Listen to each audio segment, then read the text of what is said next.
Nikita Mirzani ngaku senang eksepsinya ditolak majelis hakim. Artis Nikita Mirzani senang saat eksepsinya ditolak majelis hakim.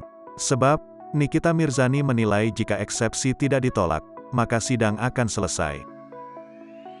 Sehingga dia tidak bisa bertemu dengan Dito Mahendra.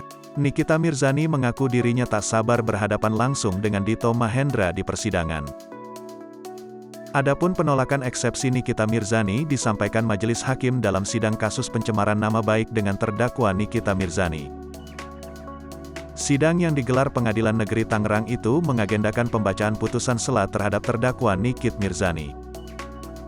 Alasan majelis hakim menolak nota keberatan atau eksepsi Nikita Mirzani karena dakwaan jaksa penuntut umum sudah sesuai porsinya. Menyatakan nota pembelaan atau eksepsi dari terdakwa Nikita Mirzani tidak diterima, ujar hakim di sidang. Majelis hakim memerintahkan jaksa penuntut umum untuk melanjutkan pemeriksaan perkara dengan memanggil Dito Mahendra selaku saksi pelapor di sidang pekan depan.